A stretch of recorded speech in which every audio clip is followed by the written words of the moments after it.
Hi friends, நேற்று என் பையனோட lunch பாக்ஸ்க்கு நான் முட்டை தொக்கு சாதம் தான் செஞ்சு கொடுத்துருந்தேன். ஸோ அதோட ரெசிபி வீடியோ இது.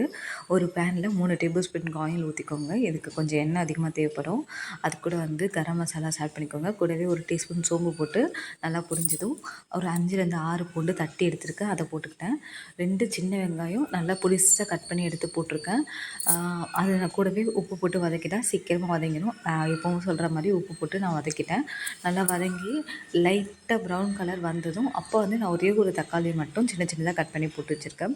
தக்காளி நல்லா தோல் பிரிஞ்சு வர அளவுக்கு வதக்கணும். நீங்கள் மூடி போட்டு வதக்கினா சீக்கிரமாக வதங்கிடும். நான் மூடி போட்டு ஒரு 2 மினிட்ஸ் கழித்து எடுத்து வதங்கினேன்.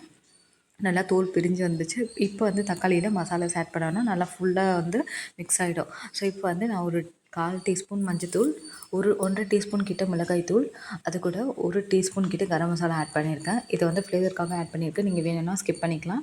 இதை போட்டு நல்லா மிக்ஸ் பண்ணிக்கோங்க. மசாலா எண்ணெய் பிரிஞ்சு வரணும், அந்தளவுக்கு நல்லா வதக்கிக்கோங்க. இப்போ இதுலேயே நீங்கள் முட்டை உடச்சி ஊற்றி தொக்கு பண்ணுறதுனாலும் பண்ணலாம். நான் தண்ணி ஊற்றி கொதிக்க விட்டுட்டு அதுக்கப்புறமா முட்டை ஊற்றிருக்கேன்.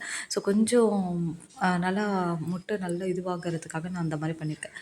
உங்களோட இஷ்டம், நீங்கள் எப்படி வேணால் பண்ணிக்கலாம். ஸோ இப்போ நான் தண்ணி ஊற்றி நல்லா கொதிக்க விட்டுட்டேன். இப்போ 5 முட்டைக்கிட்ட நான் நல்லா உடச்சி ஊற்றி எடுத்துக்கிட்டேன்.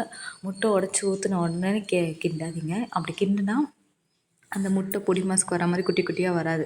ஸோ அதனால் நான் ஒரு 2 மினிட்ஸ் கழித்து அதை நல்லா கிண்டி விட்டிங்கன்னா நல்லா குட்டி குட்டியாக அந்த முட்டை பொடி மாஸ்க்கு வர மாதிரி வரும். நல்லா கிண்டி விட்டுக்கோங்க.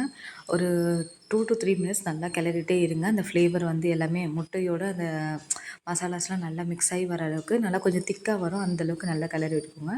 இப்போ ஒரு கைப்பிடி கொத்தமல்லி போட்டு எனக்கு கொஞ்சம் நல்லா கிளறிட்டு இது கூட ரைஸை போட்டு கிளறி கொடுத்து பாருங்கள். லஞ்ச் பாக்ஸ் ரெசிபிக்கு சூப்பராக இருக்கும்.